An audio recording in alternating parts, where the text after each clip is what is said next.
ఈ రోజున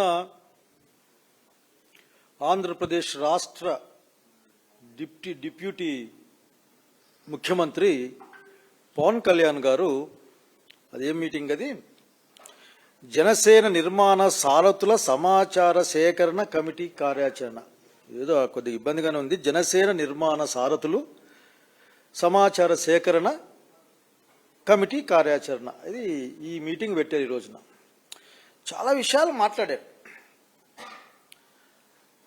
అసలుకి నేను ఎందుకంటే పాలిటిక్స్లో కానీ జూనియరే అట్లాగే వయసులో కూడా ఒక 2-3 మంచి మాటలు చెప్పాలనుకుంటా ఉన్నా.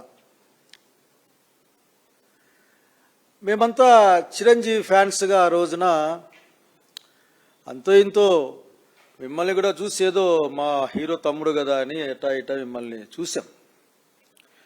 కానీ ఒక్క విషయం స్పష్టంగా చెప్పాలనుకుంటా ఉన్నా, ఒకే ఫ్రేమ్లో ఇన్ని వేరియేషన్స్ చూపించే ఒక మనిషిని నేనైతే చూడలేదు.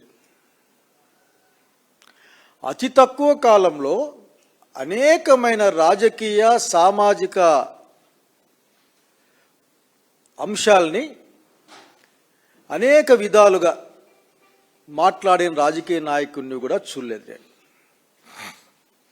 ఏ అవసరానికి అది మాట్లాడి తప్పించుకుపోవాడు ధన్యుడు సుమతి అనే పద్యాన్ని బాగా మీ స్క్రిప్ట్ రైటర్లు రాసి పెట్టినారో చదువుకున్నారో నాకు తెలియదు. కానీ ఏం మాట్లాడారు మీరంతా? అసలు మీరు మాట్లాడే మాటలో ఒక్క మాటకి ఏదైనా సారూప్యత ఏదైనా ఉందా పవన్ కళ్యాణ్ గారు? అందుకే మీ గురించి మాట్లాడాలని నాకు కొద్దిగా బాధ కూడా ఆఖరికి. ఎందుకంటే still today the most of the Andhra Pradesh people are not thinking you are a people's political leader. ఏదో అవకాశం వచ్చింది, డిప్యూటీ సీఎం అయ్యారు. దాంట్లో మాట్లాడి మీరు నాకు వైఎస్ఆర్ కాంగ్రెస్ పార్టీతో వ్యక్తిగతమైన శత్రుత్వం లేదు, మేమేమైనా ఉందని చెప్పామా? వైఎస్ఆర్ కాంగ్రెస్ పార్టీకి వ్యక్తిగతంగా ఎవరితో శత్రుత్వం లేదు. ఎవరైనా మమ్మల్ని మా పార్టీని శత్రువు అనుకుంటే మేం చేయగలిగింది ఏం లేదు, అది వాళ్ళ ఫేట్. అది అట్లాగే ఇంకేమన్నారు మీరు, నేను కులాల గురించి మాట్లాడతానా అని కూడా మాట్లాడారు పవన్ కళ్యాణ్ గారు. ఇంకా అనేక అంశాలు మాట్లాడారు, అసలు ఒక్కడో అర్థమే కాదు నాకు బహుశా ఏం చెప్పాలనుకుంటున్నారు. ఎందుకంటే సమాచార సేకరణ కమిటీ కార్యాచరణకు మీరు దిశా నిర్దేశనం చేయాలి.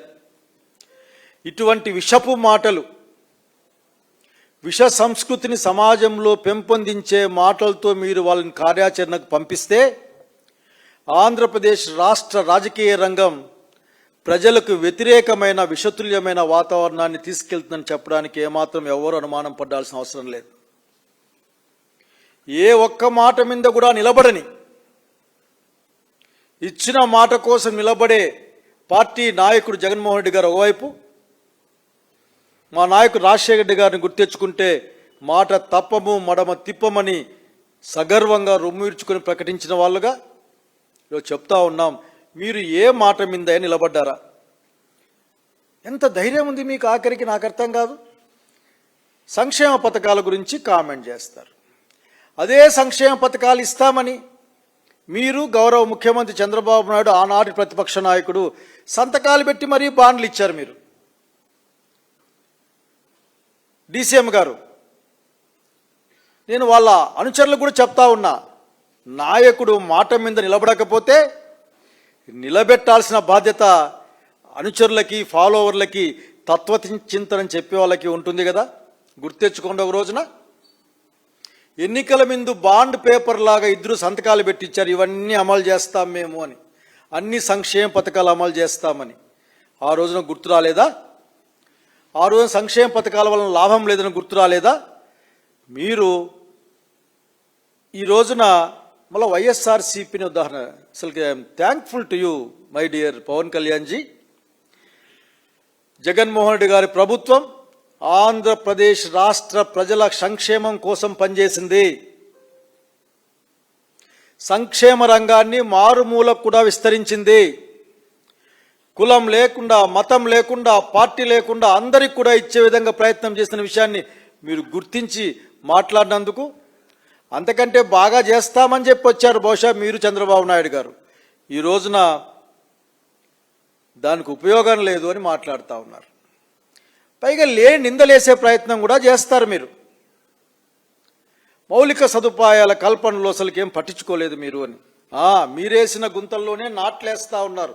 రోడ్ల మీద ప్యాచ్లేశారు మీరు అక్కడక్కడ.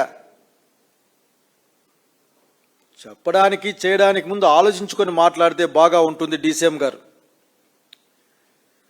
నాకెందుకు ఇవన్నీ కూడా సంధి మాటలు అనిపిస్తాయి. మామూలుగా పిల్లలకి సందులు చేస్తాయి.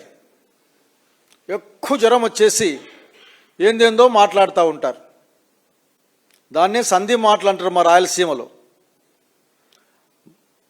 సంధి మాటలు ఎక్కువైతే ఏదో గాజుతోనో బంగారుతోనో కాలుస్తారు మా సైడు. మీరు ఇట్లాగే మాట్లాడితే మీరు అన్నారే వాళ్ళకు 11 వచ్చినా మారలేదు, మనము 1 వచ్చినా మారకూడదు అని. బహుశా 1 కూడా రాకుండా పోయే అవకాశం ఉందని చెప్పాలనుకుంటా ఉన్నా నేను. ఎందుకంటే 1 గుండా 2 సీట్లలో పోటీ చేస్తే 2 సీట్లలో కూడా మీరు ఓడిపోయిన సంగతి గుర్తు చేస్తూ ఉన్నా. పరాజయమేమి పరాభవం కాదు, కానీ పరాజయం 2 చోట్ల అయ్యారన్న విషయాన్ని నేను గుర్తు చేస్తూ ఉన్నాను. మీరు ఇన్ని మాటలు మాట్లాడడానికి కారణం నాకు ఒకటే అనిపించింది. ఆంధ్రప్రదేశ్ రాష్ట్రంలో కూటమి ప్రభుత్వం ప్రజా విద్రోహ ప్రభుత్వంగా ఉంది. ప్రజల సంపదల్ని దోచిపెట్టి ఆఖరికి ఓ మాట చెప్పాల్సి వస్తే సకలం దోచి కార్పొరేట్ శక్తులకి మీకు కావలసిన వాళ్ళకి అప్పగించే కార్యక్రమం ఈ రాష్ట్రంలో జరుగుతూ ఉంది. ముఖ్యమంత్రి గారు 99 పైసలకి, ఎగ్జిస్టెన్స్లో లేని 99 పైసలకి ఎకరా భూమి అమ్ముతానంటే వారి కుమారుడు ఒక ముందుకెళ్ళి ఎన్ని ఎకరాలైనా ఇస్తా, అదేదో వాళ్ళ ఎస్టేట్స్లో ఉంచి ఇచ్చినట్లు. అట్లాగే ఈ రోజున మెడికల్ కళాశాలలు మీరు ఎప్పుడు ఊహించలేరు. ఒక 15 మెడికల్ కళాశాలని ఒక ప్రభుత్వ హయాంలో మొదలు పెడతారంటే అసలు ఊహలేకు రాదు మీ దగ్గరికి. వాటిని అమ్ముకునే ప్రయత్నం. చివరికి 3 పోర్ట్లు నిన్నటికి నిన్న వేలాది కోట్ల రూపాయలు ఖర్చు పెట్టి ప్రజల సంపత్తో రామాయపట్నం పోర్టు 90% పూర్తి అయితే దాన్ని ప్రైవేటుకి అప్పగించే కాలంలో నేనేమి కర్నూలు జిల్లాలో బహుశా మీకు సంబంధించిన వాళ్ళు తీసుకున్న భూముల గురించి నేను మాట్లాడడం లేదు. అక్కడ బహుశా 1000 ఎకరాలు ఏదో మీ మంత్రివర్గం తీర్మానించినట్లు నాకు ఏదో లీలామాత్రంగా ఛాయామాత్రంగా గుర్తుకొస్తుంది. ఆ విషయం మాట్లాడడం లేదు. అట్లా అడుగంటిపోయిన శాంతి భద్రతలు పక్క రాష్ట్రాలు లేకపోతే చెప్పుకోవడానికి తలదించుకోవాల్సి వస్తూ ఉంది. మీరు ఎంత అసలుకి నిర్దయగా, రాజ్యాంగ వ్యతిరేకంగా, ప్రజల వ్యతిరేకంగా సిస్టమ్, ప్రజల్ని కాపాడడానికి ప్రజలు ఏర్పాటు చేసుకున్న ఒక సిస్టమ్ యొక్క రాజకీయమైన ప్రలోభాలకి లేక మీ రాజకీయమైన ప్రయోజనాలకి లొంగిపోయి మీ నాయకత్వంలో ఉన్న పోలీస్ యంత్రాంగం నిందితుడే కానీ ఒక నిందితుని తీసుకొచ్చి 40 రోజుల పాటు వాళ్ళమ్మ నా కొడుకు బూడిద ఇవ్వండి అని అడిగితే అసలుకి మా దగ్గర లేడు, పెట్టుకోలేదు మేము, అసలు పట్టుకోలేదు మేమని చెప్పి హైకోర్టుకు చెప్పిన మీరు, మీ ప్రభుత్వం ఈ రోజున అది కస్టోడియల్ డెత్ జరిగిందని చెప్తుందంటే అసలుకి మీరు ఏం చెప్తారో చెప్పాల్సిన అవసరం ఉంది. ఇక్కడ ఎందుకో గుర్తుకొస్తా ఉంది. బహుశా మీరు రాజకీయ రంగం గురించి ఆలోచించినప్పుడు ఈ సమాజంలో ప్రశ్నించడానికే ముందుకు వస్తున్నానని చెప్పావు. ప్రశ్న అని వచ్చాడు. ప్రశ్న ఏం లేదనుకో పాపం. ప్రశ్న హేతువాదుల దగ్గర ఉంటుంది.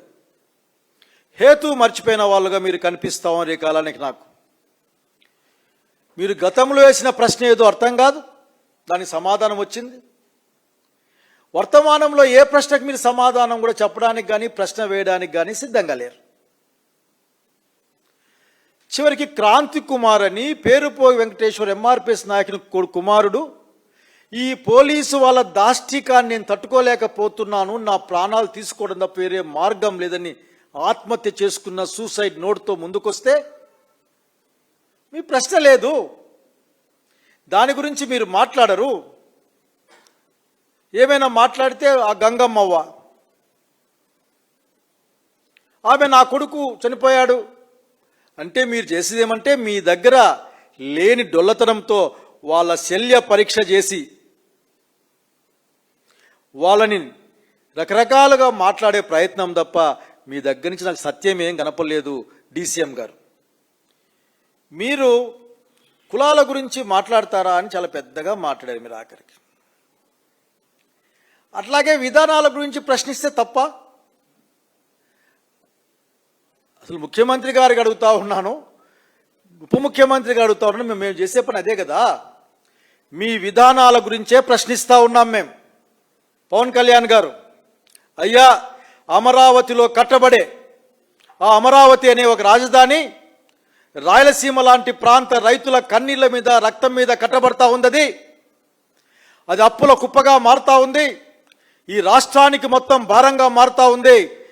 చూసుకొని పోండి అని మేము మాట్లాడితే మీకు అది అన్యాయంగా కనిపిస్తుంది. మీ దగ్గర నుంచి ప్రశ్న మీరే చెప్పారు. ఎప్పుడెప్పుడో మొన్న మాట్లాడుతూ బాగుంటుంది ఎత్తిప్రాసల కోసం చెప్పినట్లున్నారు. దీని 28 గ్రామాల రాజధాని అనబాకంటే ఇంకో విధంగా నేను చెప్పి అది మాట్లాడారు. ఉప్పు లవణమన్నంత మాత్రాన ఉప్పు కాకుండా పోతుందా పవన్ కళ్యాణ్ గారు? ఉప్పు లవణమన్నా లేక కుండని మట్టి కుండని భాండమన్నా సరే ఇది కుండే, ఇది ఉప్పే. కనుక మీరు ఏం చెప్పినా మీరు చెప్పబోయేది ఈ రియల్ ఎస్టేట్ బేసిస్ జరుగుతున్న అమరావతి నిర్మాణం తప్ప ఇంకోటి మీకు కనపడదా? అక్కడ కేంద్ర ప్రభుత్వ సంస్థలే 6,500కో 7,000 లోపల చదరపు అడుగుకి అక్కడ బిల్డింగ్లు కడతా ఉంటే 20,000 దగ్గర రూపాయలతో చదరపు అడుగుకి చంద్రబాబు నాయుడు గారు మీరు నాయకత్వం వహిస్తున్న ఈ రాష్ట్ర ప్రభుత్వం టెండర్లు ఇస్తూ ఉంటే ఇది అన్యాయం, దోపిడీ అని మీరు ప్రశ్నించలేరా? ఎక్కడ ప్రజలు మీరు ఈరోజు మీరు చేసే అనేక అన్యాయాల్ని ప్రశ్నిస్తూ ఉన్నారు. డిఎస్సి అభ్యర్థులు ప్రశ్నిస్తూ ఉన్నారు, కాంట్రాక్ట్ టీచర్లు ప్రశ్నిస్తూ ఉన్నారు, ప్రజలు ప్రశ్నిస్తూ ఉన్నారు. రైతులు యూరియా దొరక్క ప్రశ్నిస్తూ ఉన్నారు. రైతులు ప్రాణాలు తీసుకుంటా ఉన్నారు. గిట్టుబాటు ధర లేక వ్యవసాయం కష్టమైపోయి నా కాన్సెన్స్లో 3 నెలలకు 4 నెలల కాలంలోనే ప్రాణాలు తీసుకుంటే ఆ ప్రశ్నకు తట్టుకోలేక మీరు ఈ రోజున ఈ యొక్క పిచ్చి మాటలను రాసి అంటున్నారు. కానీ నా మాట అనదలుచుకోలేదు. ఒక సంధి మాటలు మీరు మాట్లాడుతూ ఉన్నారు.